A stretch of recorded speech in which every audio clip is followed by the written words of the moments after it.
шығармашылық еңбек жолым 1986 жылы Талас обласының бұрынғы Ленинпол районы, азыр Бақаята районының музыкалық мектебінде балдарды комус классынан сабақ беріп баштадым да. Институт болса, ошо Бибисара Бешиналиева атындағы институт ошо 1986 жылы бүткем. Бүтөлү ошол Бақаята райондық музыкалық мектебінде еңбектеніп қалдым.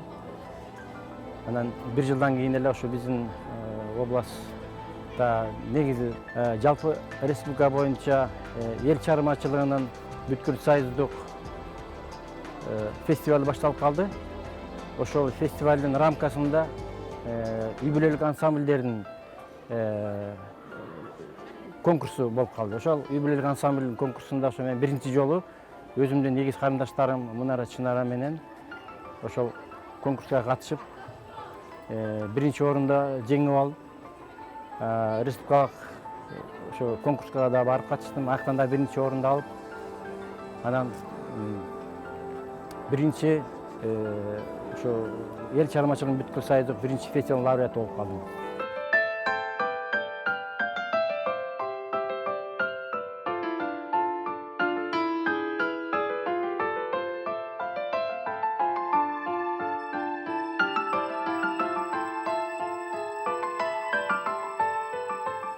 Анан кийинки 1988 жылы болсо, ошо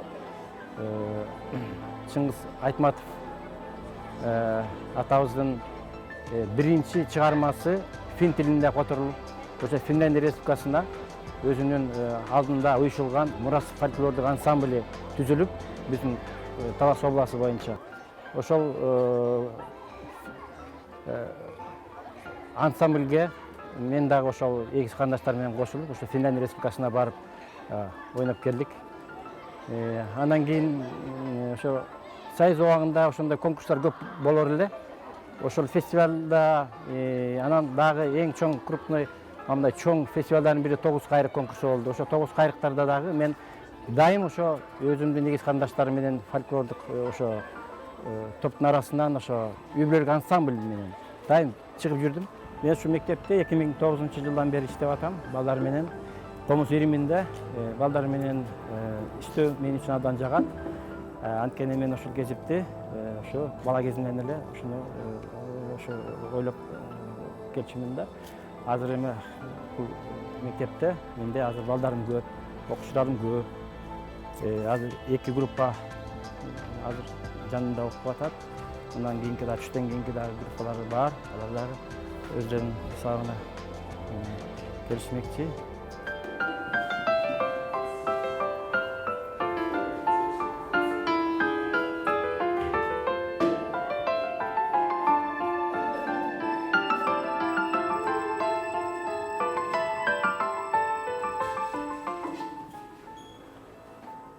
Кандай кыздар? Отургула. Бүгүн кайсы күн өтүп атабыз биз? Жаштар маршы кимдин күйүсү? Атай Огонбаевдин күйүсү. Атай Огонбаев деген билесиңер ким? Залкар комузчу. Бүгүнкү тема Атай Огонбаев жаштар маршы. Азыр мен жаштар маршын баштайбыз. Теманы жазып коеюн бияка.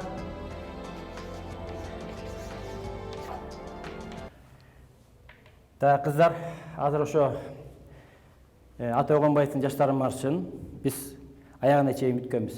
Туурабы? Өткөн сабакта бүттүк. Бүгүн силер ошол күн ойноп келдиңерби барыңар? Сол ийин параллель болуш керек ошо менен, ылдыйраак кылгыла. Колду экинчи кол кетип атабы? Кана, экинчи колду ляга кармагыла барыңар тең. Бир жай ойнойбуз, бул негизи жай ойнолот азырынча. Силер жаңы үйрөнчүк болуп атасыңар. Анан кийин өзүм айткандан кийин уже кемпти башкача өзгөртөбүз. Азыр гана жай баштайлы. 1, 2, 3. Азамат. Колlar ачык.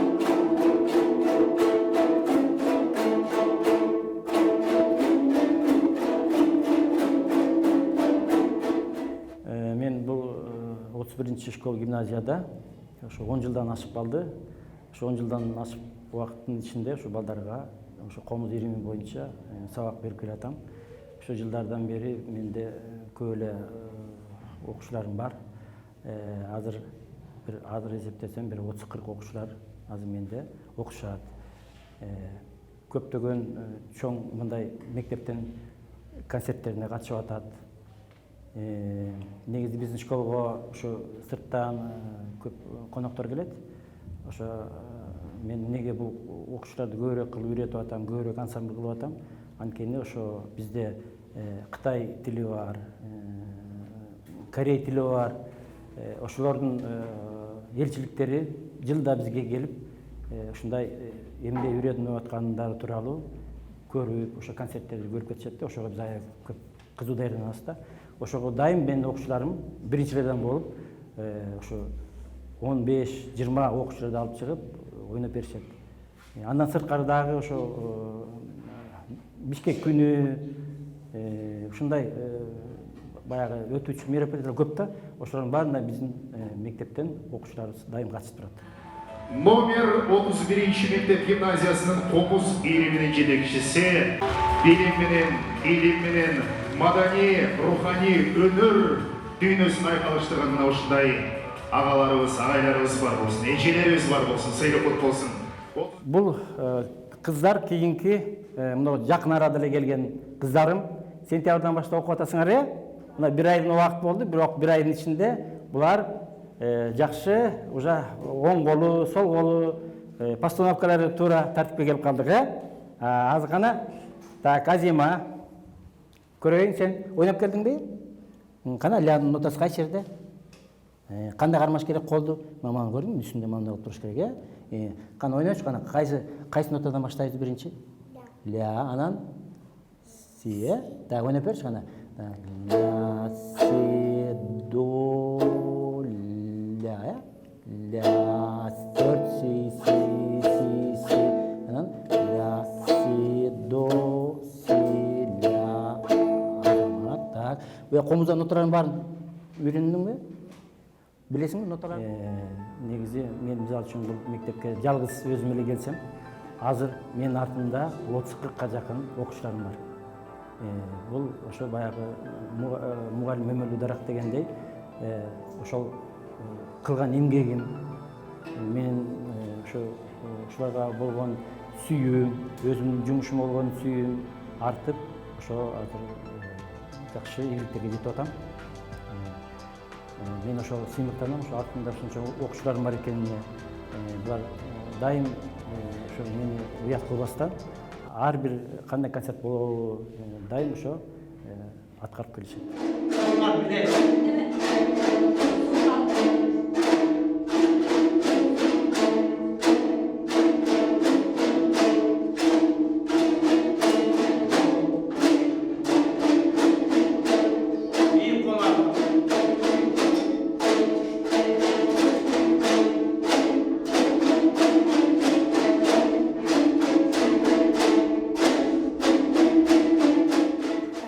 Экинчи классынан бери келем. Биздин агай жакшы сабак өтөт, мындай бир нерсени туура эмес кылып алсаң урушпайт, түшүндүрүп, жакшы сабак өтөт. Мен Комуз кружогуна 4-классынан бери катышып келдим. Аябай жакшы, бул жак мага жагат. Жана агайдын кылган мамилелери, агай аябай ак көңүл. Жана бизге дайыма сабак өтөтканда, кандай десем, өзүнүн жакшы көргөн күйлөрүн чертип берет, биздин айтканыбызды кылат, анан бизге жакшы күйлөрдү үйрөтөт. Мен үчүн агай бул мындайча айтканда атам эле болуп калды. Мен агайды жакшы көрөм.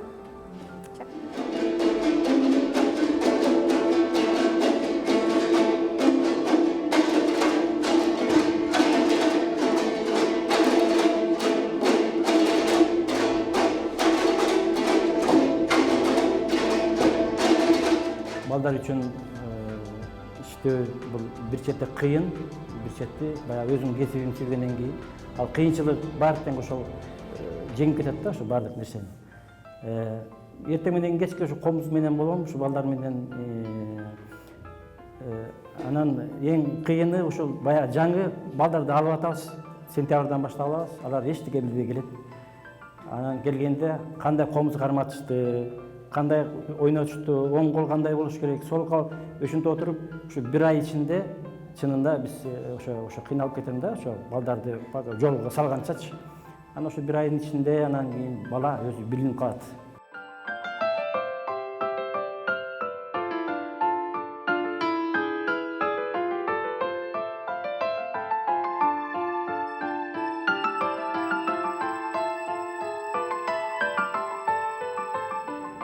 Эми мен өзүмдүн практикамда бир да баланы эчтеке үйрөтө албай кайра кеткен күндөр болгон жок. Жок дегенде бир күн үйрөтүп анан кийин кетет да. Анан негизи менин сабагымда мындай да, мен өтө берем, артка кайрылбайм, алдыга жылып кете беребиз. Ошо бир айдын ичинде ким кандай ийгилик болуп атат, кандай окуучу кандай алдыга жылып атат, ошол окуучу менен өйдө кете беребиз. Анан баягы деринде жок болуу же начар негизи буга эмгек керек да. Негизи баягы адамга Кудай ошо 1% талант берет экен, калган 99% эмгек экен да. Эмгектин натыйжасында, эмгектин аты менен ошо окуучулар алдыга жылат да. Эгер эмгек болбосо мен дайым окуучуларыма айтам, үйдөн көбүрөөк кармагыла, көп ойнош керек, бир-эки жолу кайталабаш керек, аны 30-40 жолдан кайталаш керек. Оң колуңар келбей атат, сол колуңар келбей атат деп ар бир сабак сайын мен өзүм деле билип коем, ошо ар бир окуучум үйдө кандай ойноп келди. Жүрүп кетти да.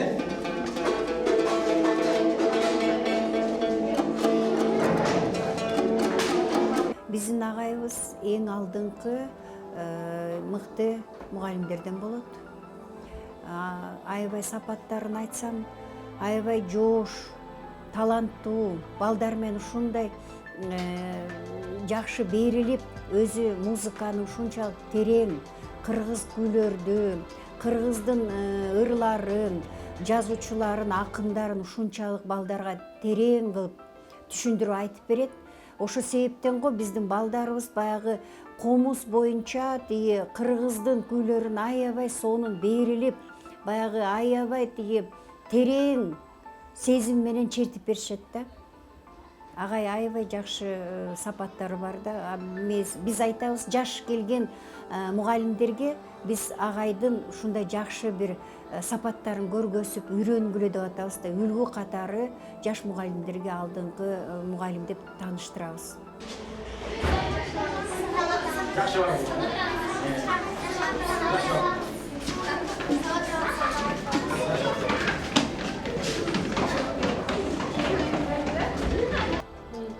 Кемелбек агай биздин мектепте 7 жылдан бери эмгектенип келатат, комуз кружогун жетектейт. Агайды жакындан 3 жылдан бери тааныйм. Себеп деген мен классымдагы окуучуларды кружокко алып, ошолорду даярдап жатат. Азыр алар 6-класс болуп чоңоюп, комуз чертип калышты, күйлөрдү чертишет. Мектепте болгон дайыма майрамдарда, ар кандай мероприятияларда дайыма активдүү катышышат. Жеке агай жөнүндө айтсам, агай абдан жоопкерчиликтүү, адамгерчиликтүү. Кандайдыр бир суроо менен барсак, өзүнүн оюн айтып берет, бизге колдоо көрсөтүп турат.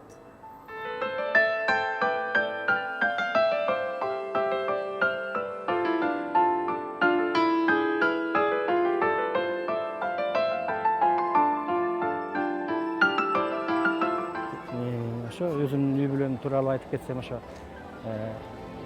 5 балам бар, 2 кызым, 3 уулум бар.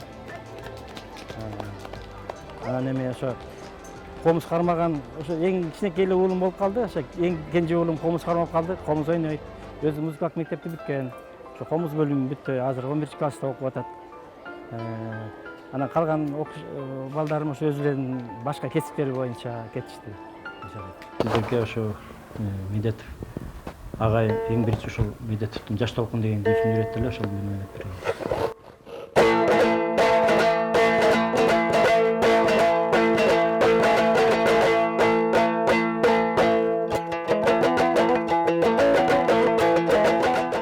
Ошо биздин мектебибизге ошо шаардан бир кыз келип ойноп калды, бир мектептин иш чарасында. Ошондо ошо Атай Конбаевдин Машботоюн ойноду. Мен ошондо көрүп алып абдан таң калып, абдан кызыгып ошондо. Ошондон кийин мен комузга болгон кызыгым ошондон кийин башталды. Анан эле ошо үйдө комуз бар болчу, бир колдоп, бир кылдап эле ошо отурчум. Ушинтип кыйналып эле, кантип ойнойт деп эле, бирок ал убакта үйрөтөм деген дагы мугалимдер аз эле. Анан ушинтип отурсам, анан апам бир күнү айтып калды, сени Шекербекке эчитип барбасам болбойт. Мына жакын турат, ошо жерге эчитип барайын деп калды. Анан ошентип мен сүйүнүп, анан комуз алып алып, анан Таластын базарында ошо жүргөнбүз, ошол жака барабыз деп. Анан алдыбыздан эле ошо азыр ойлосом ошо Жумалы Сейдалиев деген комузчу, ырчы артист бар экен. Ошо киши жолугуп калып апамды тааныйт экен. Анан айтты, ошо бул балаң комуз көтөрүп жүрөт, эмне комуз ойнойбу деп. Анан ой ошо балам ошо комуз үйрөнөм деп эле таза күнү түнү ошо кыйналып жүрөт. Анан ошо Шекербек алып барайын деп ошо бүгүн алып чыктым эле деди. Анан а киши ой мен деле үйрөтөм. Мен Шекербектин үйү тиги айылда, менин үйүм мына бул жерде. Шаарда эле турам. Келип мага келип турсун. Деген ошо бойдон анан мен биринчи колума комуз карматкан ошо Кыргыз Республикасынын эмгек сиңирген артисти, ырчы Жумалы Сейдалиев болду. Ошо Жумалы Сейдалиевдин колунан окуп калдым. Анан кийин эле 10 классты бүтүп калгандан кийин Фрунзе шаары, ал убакта Фрунзе болчу, Фрунзе шаарына келип 2 жылдык студияда ошо комуз бөлүмү бар экен, ошо бөлүмүнө келип Медетов агайыман сабак алып калдым. Акчида чоң залкар комузчу болчу. Көп жылдардан бери ошо оркестрде өзү ойноп, оркестрде отурган киши. Ошо кишиден мен 2 жыл ошо комуз классын алдым. Бирок 2 жыл ичинде мен көп күүлөрдү үйрөндүм ошо Медетов агайдан. Анын педагогикалык мындай немеси жөндөмү абдан күчтүү болчу. Анан ошентип анан армияга кеттим. Армиядан келип кайра искусство институтуна тапшырдым. Ошо искусство институтуна келсем, жаңы комуз бөлүмү ачылып атыптыр. Ага ошо адагы белгилүү комузчу, мынагу Камбаркан фольклордук ансамблин түздөп кеткен, ошону баягы негиздөөчүсү Чалак Сябаев агайыбыз болду. Ошо агайыбыздын колунда мен 4 жыл окуп калдым. Ошо биринчи бүтүрүүчүсү биз болдук. Ошол институттун Чалак Сябаевдин. Анан ошондон кийин эле мен ошо чыгармачылык жолум, эмгек жолум ошо институт бүткөндөн кийин анан ошо Талас областына башталып калды.